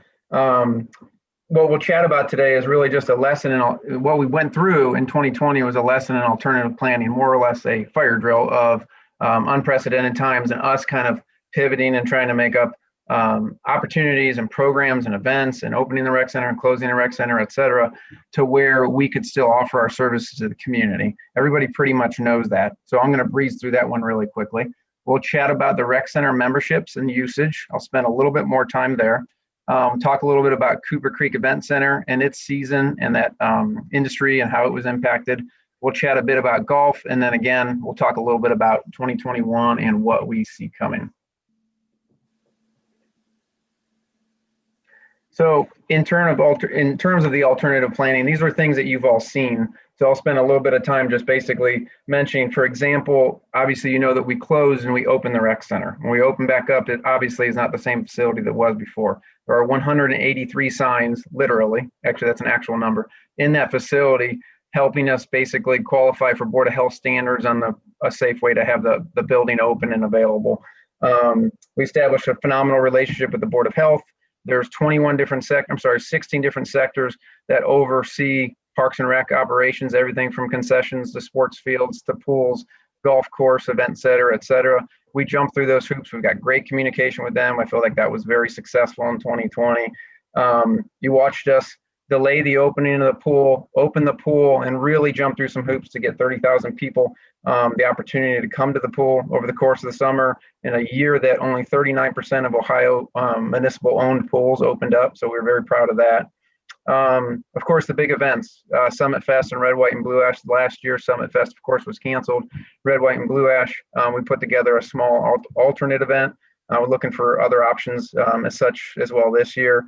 And then, of course, we opened up the ice rink. We did a lot of these options with a ticketed online format where you would purchase a ticket or reserve a spot, et cetera. So we got very, very good at that. Some of those elements actually might stick around because actually we found that some of them actually help the operation and help us plan things out a little bit, COVID or not.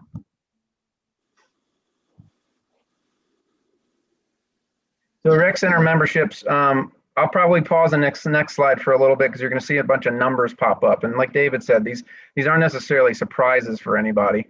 And our numbers that we experience are very equivalent to what the industry is seeing. We're actually we designed and created a statewide survey of rec center memberships through the Ohio Parks and Rec Association. The staff at the rec center just put that together. It's out on the street now, so we'll actually have that data back really soon.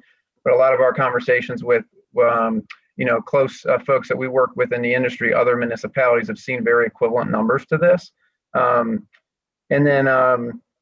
Essentially, we're hoping, of course, that there's this revivalry of, interior fitness centers and folks wanting to come back into the gyms. There's some statistics that we've looked up that really help kind of paint that a little bit, but it's going to take a little bit of time. Like David said, this is one that just has to slowly work its way back. We see 21 being brighter, but you need that public confidence in order for folks to come back in. And I'm talking about the folks that aren't currently coming in today, and you'll see that here. So at the top, you'll see the membership type. Membership type, as you know, we sell different types of memberships in the rec center for different qualifications. So if you're a business member, you work in the city of Blue Ash. If you're a resident, of course, you're a resident. These are listed in order of most highly impacted by percentage. So if you look in the top right-hand corner here, you'll see that business family memberships were impacted the most by about 61%. That's not a surprise to us whatsoever. Business, both the two largest memberships that we sell from a business aspect were impacted the most at 61 and 57%.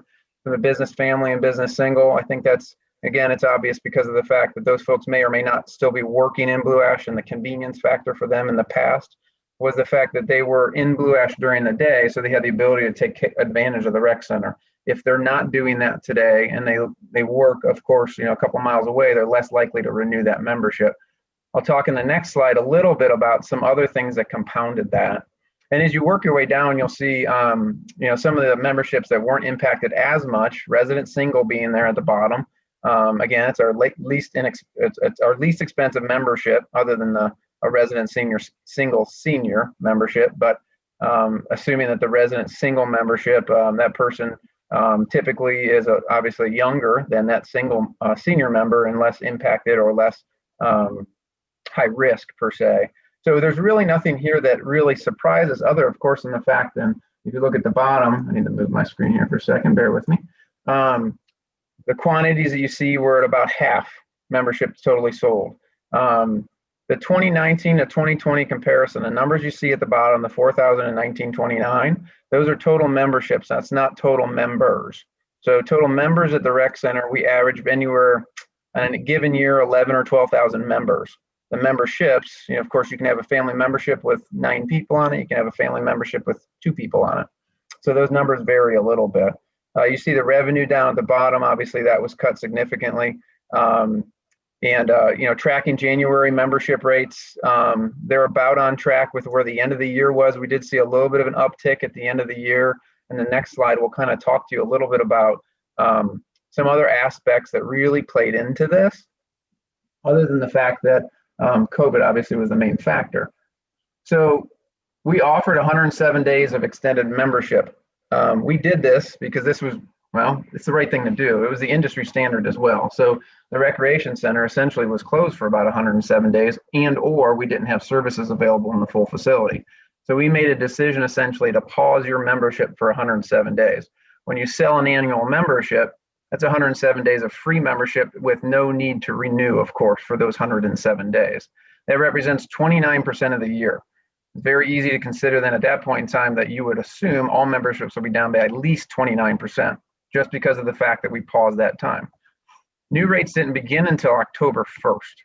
So the new rates, which were obviously approved by council, we went through that process last fall, were originally scheduled to begin on May 1st. Rec center was closed on May 1st. It didn't feel right to open back up with a pool half open, a fitness center moved around, and all these limitations, and to tell the residents and business members, oh yeah, when you come back, also your membership rates went up. So we felt like the timing of that should be delayed. So we did so. We waited until October 1st. If you remember, I'm sure we predicted in a normal year, those new membership rates would add about $100,000 to our membership revenue.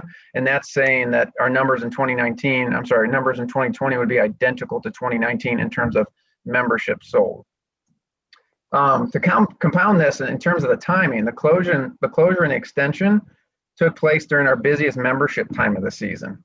This is an interesting stat here. In the first 12 weeks of the summer, if you want to consider, basically first week of May, I guess you could say. So May, June, and July, a little bit of April, we do the vast majority of our memberships. We sell 2,000 memberships in that time. That was the bulk of the time that we were closed. And then, of course, the extension of the 107 days after that as well, too. So adding those things on top of each other, really kind of made that situation a little bit worse. Pool members down at the bottom. So basically what this is since we offer one annual membership, we do have, because our rates are so inexpensive, we have a lot of members that basically purchase the membership to only use the pool. So their season that they use is basically June, July, and August. Well, if our extension of free membership days extended through the pool season, there's a lot of folks that had no reason to renew because they had a summer's worth of pool membership because of that extension. So those folks likely won't need to renew if they're not planning on using the fitness center. They don't have the confidence yet in the COVID situation to come back into the facility to renew until next May.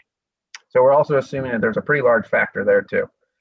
All that being said, we're still finding, of course, that our numbers are pretty equivalent to the rest of the industry. If you look at a private fitness, it's much worse. You saw Gold's Gym went through foreclosure this year, 24-hour fitness. Those are the two biggest fitness companies in the United States, and they both unfortunately had to go through foreclosure process this year.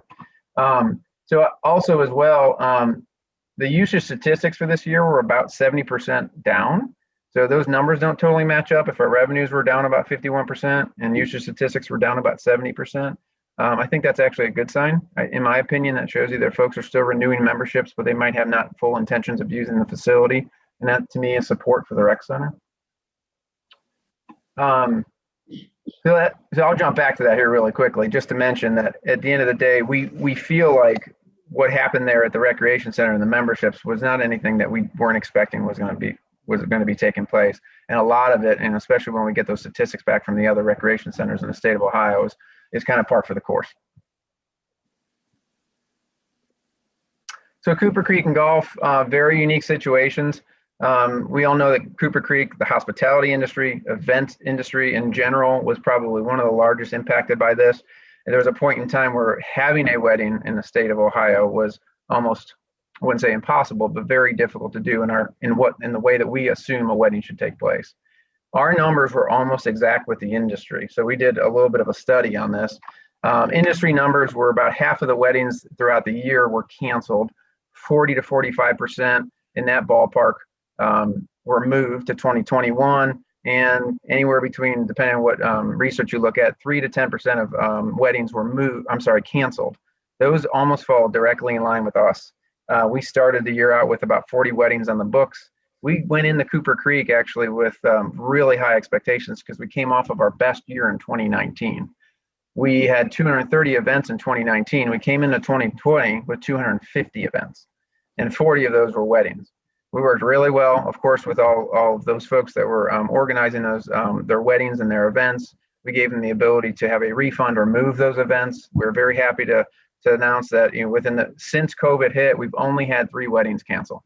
The rest of them have either moved or we were able to actually accommodate them last year. So we did 21 weddings at Cooper Creek last year. Social and corporate events, of course, were hindered a lot because if those businesses aren't getting together and they're not bringing their people together, there was an impact there. But again, Cooper Creek is balanced by golf expenses and revenues. It's a little bit different than everything else that we do in Parks and Rec. We use many different methods to kind of basically gain operational balance. Most simply being, we cut expenses. We did unfortunately have to lay off a good amount of staff at Cooper Creek. Our full-time staff, if you happen to be at the Sand Trap recently, if anybody has been, Anne Marie and Lindsay are serving your hamburgers because Anne Marie and Lindsay, who work upstairs during some quiet times, we've asked them to come downstairs and help. We've got some staff that are laid off. They're more willing to do so. So we're basically teaming up to save some costs there. And then the opposite side of that, in contrast, the golf course closed for 9 or 10 days. We opened back up with some pretty severe restrictions, especially compared to most courses, because we thought we wanted to do things as safe as possible. And then it absolutely surged. If you ask our superintendent, we probably lost a solid 6 weeks of golf at the end of the day. However, we still ended up with almost 41,000 rounds, which is on par. That's a horrible pun, but it is. I just realized I put that in there too. I wasn't trying to give you guys a Zoom joke, but it is on par with our typical annual year and what we see, 40 to 42, 43,000 rounds.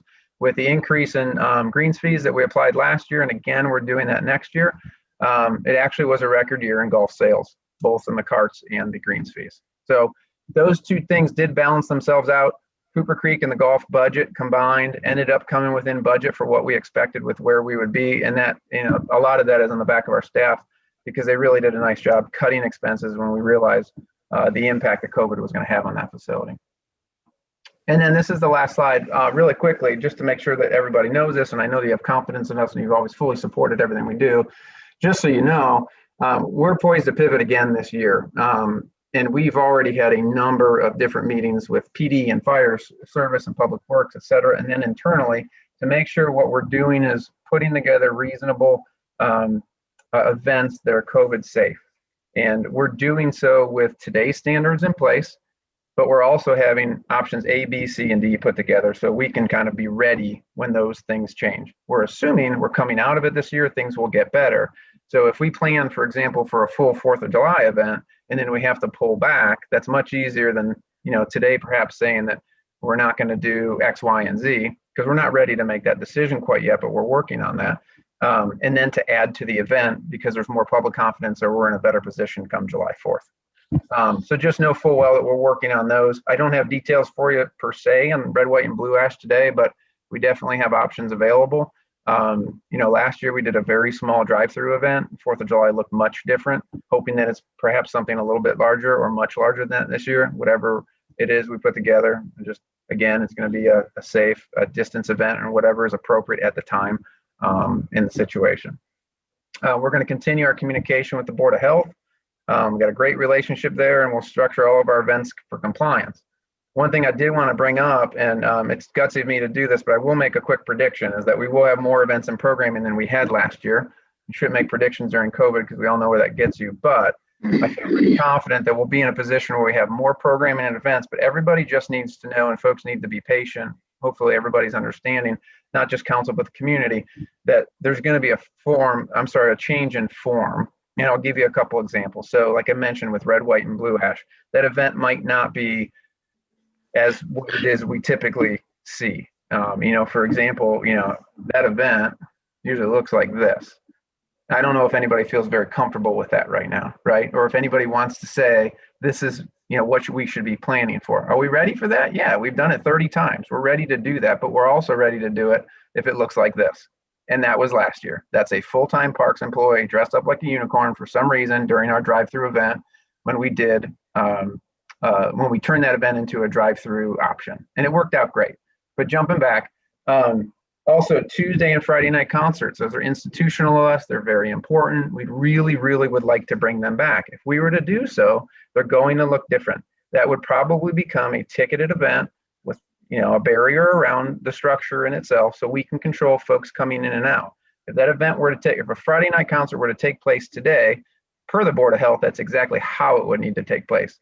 You'd have to have entrance and exit points. They'd have to be controlled, et cetera. So with that is going to come some more control. In the past, we've kind of, been a little loose with some of those rules that are in place. Obviously we've let folks bring in their own alcohol, et cetera, bring in their own food. A lot of that might change. And so, for example, a Friday night concert might look more like you purchase a ticket or a pod or a space online. And when you come, you obviously show us your ticket, your QR code or whatever that'll be. You get your own seat, you've got your own space, it's reserved for you, but you're not bringing in your own alcohol and your own food. We're looking at options to provide those for you. So just want to make sure that that was out there. Folks knew that, because that will be a change, but in order to salvage the Tuesdays, Fridays, et cetera, that's what it's going to need to look like for us to continue to comply. And then again, I'll wrap up with real quickly. Everybody knows that Summit Fest is not taking place this year. So a lot of the emphasis for us is focused on the 4th of July. We've got options A, B, C, D, all the way through Z put together. Not ready really to share those yet, but I would say probably before the month of April, a lot of that information will be out, and we'll have our full summer program and events calendar together, and we'll be beginning that campaign of informing the community of what the summer's worth of events will look like.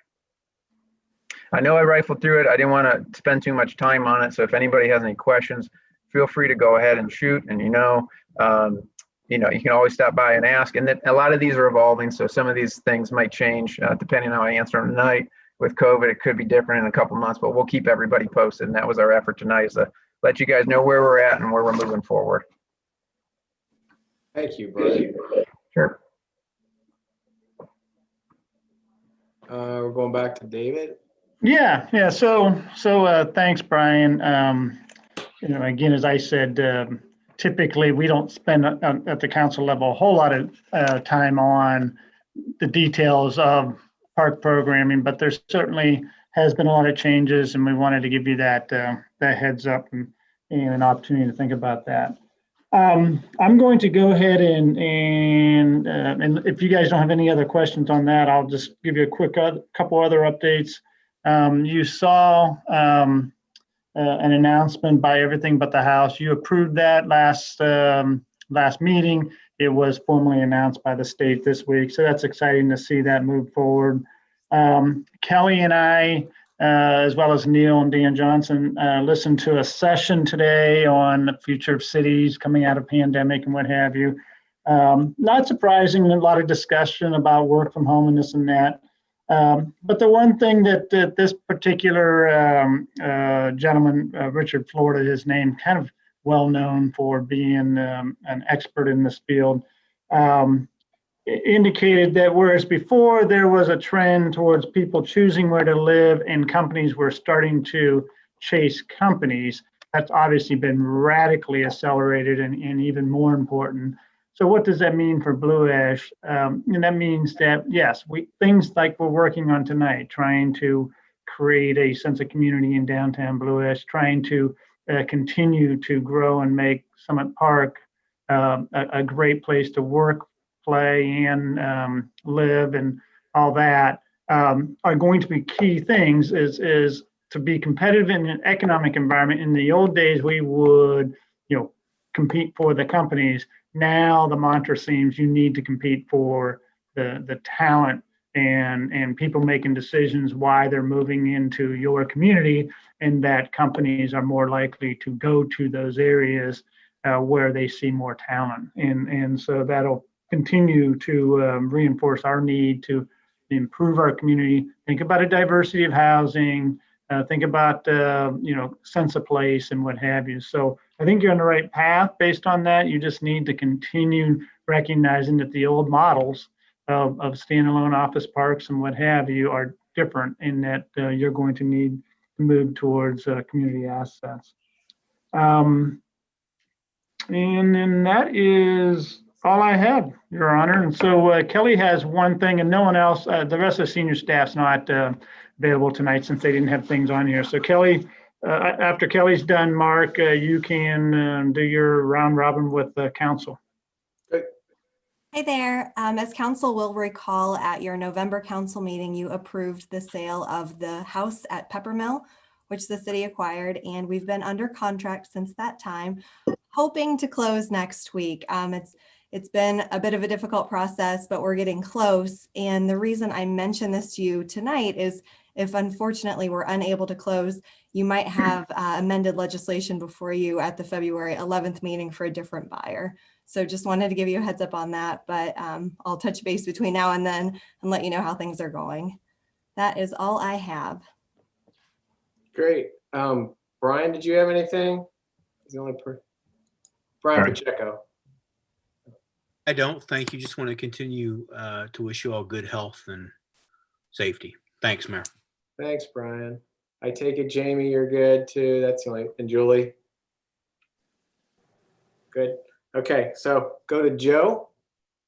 That's okay. You there, Joe? Uh-oh, he looks. No, I thought you said Jill. Yeah, I'm here. No, nothing tonight, Mayor. Jeff? Yeah, not a whole lot. Thanks to Brian for the update on the rec center issues. And then the other thing I'd mention is when I look at tonight's meeting, we spent probably 95% plus of our time discussing 2 or 3 serious issues that needed discussion. So maybe down the road, a lot of times during months where we have 2 council meetings scheduled, sometimes they'll look at what's on the plate and decide, well, we don't really need to have a second meeting. There's nothing, or they call it no agenda items, and then the meeting just gets canceled. Maybe before we cancel a future meeting down the road, we ought to maybe look at the bulletin board and see if there's an item or 2 on it that could use some in-depth discussion, and then focus that second council meeting that month on just discussing a big issue that needs it. So I'll throw that out for consideration down the road when next time that happens. Yeah, Jeff, we always do that.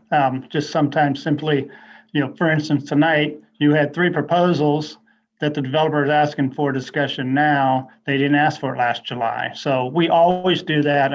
I think I've mentioned that before. So that's not an issue.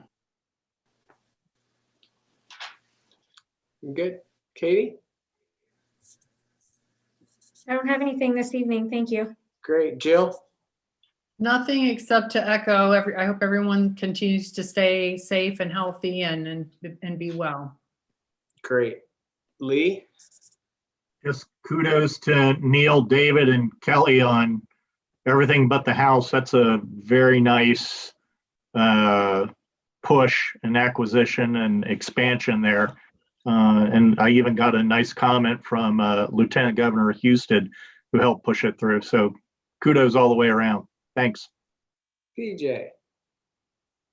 No, there is no point I have, but everything but the house, my company is doing quite a bit business with them to do sell and buy both.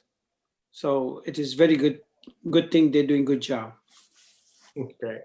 A couple quick things. I wanted to answer that, Mr. Wen, and I think Jeff can probably attest to this because he probably knows the condo market in Blue Ash. I mean, you're not going to get new construction for, a reasonable, affordable price, but I think we have a fair amount of condos at reasonable prices that are in established developments. There's one up in the corner here, and I never can remember the name of it, on Cooper and Plainfield. Jeff, you know what your Is that the development Timbers? is like. You got Timbers. Timber, yes, Timber. Timbers? Yeah. And Jeff, I don't know if, you feel like your development is overpriced or if it's, can be a reasonable point for people. But it seems Mine like was you just, have my some- condo was just reassessed at about $140,000. So it's affordable. But I just don't think you can build anything new nowadays with any significant size and expect it to be affordable unless it's supplemented. It is what it is. So they're out there. And I mean, I think we have housing, everything from the top end, well over $1 million to the low end of, I would think, 6 figures or less. So, I mean, new, no, we don't. And we probably are going to have a heck of a time getting new affordable housing of any kind nowadays. Yeah, the land's too expensive. Yeah, and Brian, I've heard nothing but raves about what you guys have done to keep as many of the facilities open over and over and over again. So the numbers are the numbers. It really doesn't mean a heck of a lot because you've kept a lot of people happy. So that is all I have. So with that, I would entertain a motion to adjourn. So moved. Second. All in favor?